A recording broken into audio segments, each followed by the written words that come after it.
Showing in cinemas nationwide, February 19. Maraming salamat. Thank you. At syempre bago ko tapusin, congratulate naman si Jerry. Jerry, kasi napaka-professional mo, I heard nag-explain ka, pero talagang pinilit mo to come here. Yes po, sa basketball, I had explained, medyo masakit pa nga, pero syempre sabi ko din, excited ulit ako makasama sila. And excited ako most din na, lalo na mapanood na natin lahat yung mananambal this February 19. Yeah. So thank you. Thank you. That was June Larin of Abante. For our next question, we have Jeff Fernando of Daily Tribune. Hello, good afternoon po sa inyo lahat. First question is para kay Direk Adol. First question is, tailor-made ba para kay Ate Guy itong mananambal? And pwede na kami itong na rin na paano nag-adjust considering na yung hindi naman secret yung health condition ni Ate Guy? So yung filming ito is paano mag-adjust for her? Actually po kasi, dumating din lang po sa akin sa blessing, hindi po sa akin na-originate yung material. Nilapitan lang po ako nila ni Karen during that time. So, I came in to write a new material. And alam ko naman po na si Ate Guy yung kasama dun sa cast. So, nakawan ko na po kasi siya, I think this is our 4th film together. So medyo alam ko na po yung condition ni Ate Guy kung paano rin itrato yung sitwasyon kung paano po siya, paano kami mag-work together along with the cast. So hindi naman po in-adjust yung script or yung kwento para sa kanya, pero aware lang po kami na ito yung realidad ng material. So si Ate Guy po kasi yung artista na hindi naman niya i-impose sa inyo kung ano yung meron siyang karamdaman or something, wala po sa kanya. Kasi kahit sa set namin, nakita niyo mamaya sa trailer, nandun siya sa falls. I mean, she knows the job very well and she knows what she needs to do for a project. And nung binasa niya po yung script, alam niya po yung mga gagawin niya. So, lagi lang na po sinasabi na alalayan siya, because syempre, hindi na po siya bata. Pero when it comes to doing all those things, pag napanood niyo yung pelikula, I think hindi naman nababawasan yung kapasidad niya sa actress. Okay, my next and last question is for Bianca. Okay, nabanggit mo kanina parang masterclass ang makasama si Ate Guy sa pelikula nito. Can you tell us stories na hindi mo makalimutan na at the scene, nakasama siya, may sinabi pa siya sa'yo na laging nabirin, may kwento ka bang ganyan? Siguro po, isa sa mga 2 memorable moments po ang masasabi ko po sa inyo. Una po ay yung pinakaunang beses na kami po ay pinatawag at nakumpleto po kami na kasama siya. We had a meeting together with Direk Adolf para po pag-usapan yung script po.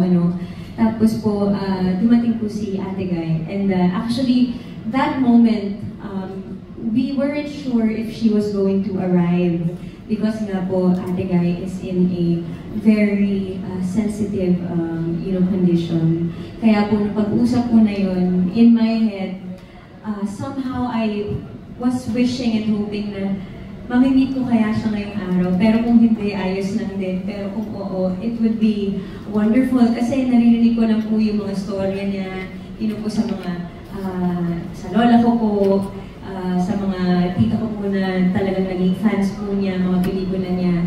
And then po dumating siya noong araw na yun. At pagdating po niya, para pong slow-mo po sa paningin ko. Pagpasok po niya, si Miss Nora Honor is such a lovable and Miss Nora is very tiny and huggable and meron po siyang ganang pakiramdam na she has this magic na kahit kung malayo pa sa kanya, gustong-gusto mo siyang yakapin. At yun yung pinakaunang beses na nakita ko yung mga mata niya. Nung nasilayan ko yung kinang ng mata niya, alam ko na kapag naika-eksena ko siya, alam ko na yun yung tatandaan ko na gusto ko rin ma-achieve. Isa sa mga gusto kong ma-achieve sa pag-arte ko, kapag po ako ay nakarating din, kung pagpapalaran po ako na tumagal sa industriyang ito na ginagawa ang mahal ko. Nakapagpa-picture po ako sa kanya nun, and isa po yun sa mga, hindi lang po ako ma-starstruck, pero isa po yun sa mga moments na talagang slow-mo at parang tumigil yung mundo, uminit yung mukha ko na nakatabi ko siya, nag-picture kami sa sofa, tapos ang selfie ko pa yung 0.5 na may flash. Sabi ko, Ate Guy, pwede ko bang pa-picture? Ipapakita ko po ito sa lola ko kasi tuwang-tuwa po siya nalaman na may pelikula po tayo. Yun po yung una. And yung second was yung final scene namin together in the movie. I was very nervous doing that scene, and it was one of those days na kaming dalawa lang po kasi yung magkasama nun on set together with Direk Adolf. Nasa gitna po kami ng bundok, may falls. It was not the very comfortable situation to be in, pero being there with her and seeing her acting as if she's as young as she used to be, it was magical. And yun po yung sinasabi ko na it was a masterclass because I dream to be like that. No matter how cruel this world is, you hold on to what you love doing and you do it to inspire people and to be kinder to the people around you. Okay, thank you very much and good luck for you. Salamat po. Thank you. Thank you for your questions. That was Jeff Fernando of Daily Tribune. Up next, we have Charlie Pagulong of Philippine Star. Hello. One question lang for everyone. So, ano yung na-learn the lesson in terms of acting? Ang natutunan niyo from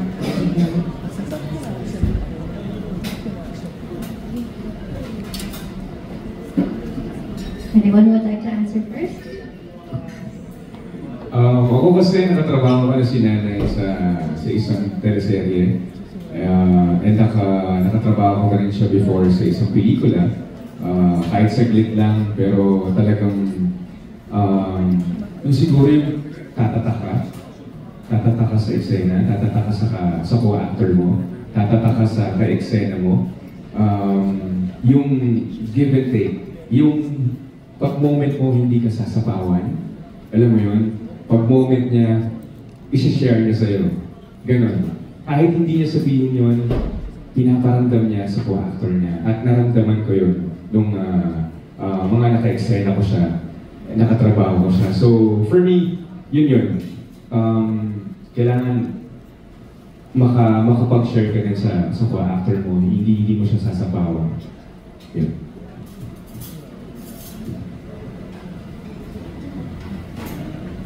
Ako naman, ang natutunan ko kay Miss Nora is yung sobrang relax niya pag nagtatrabaho siya.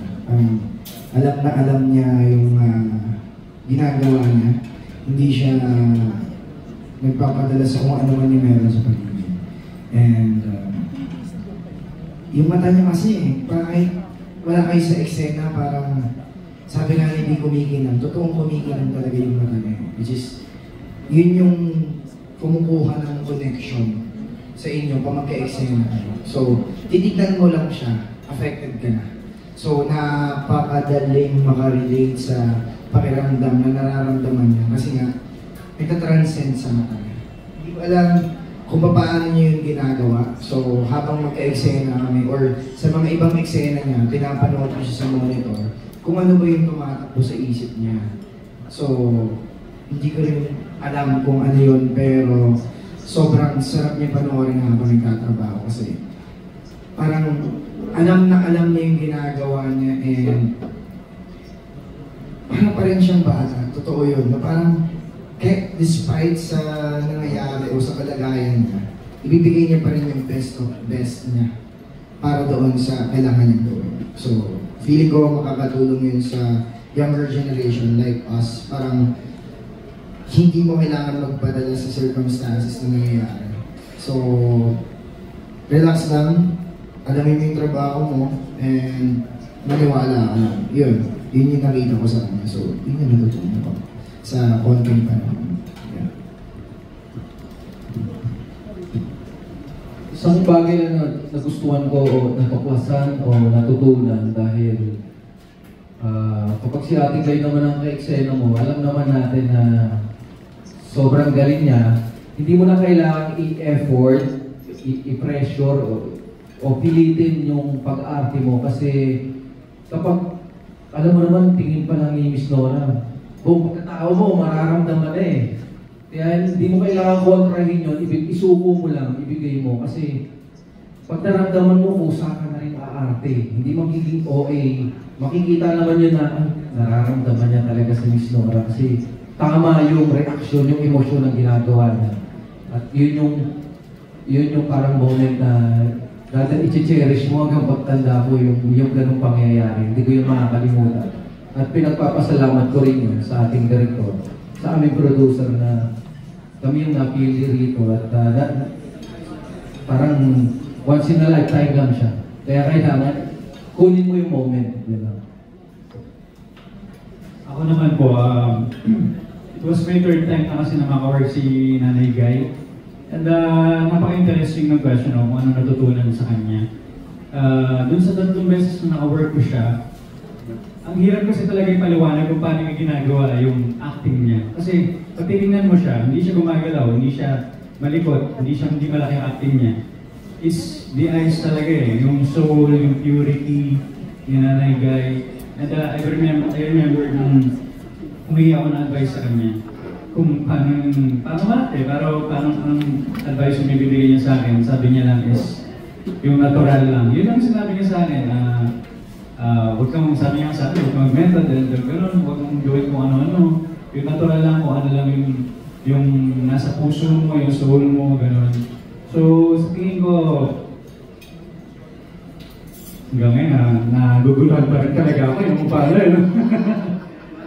Magic, sa tingin ko, sinanagay na talaga yun. And doon ka matututo na professionalism na lang niya, the way she treated the whole production, yung cast, lahat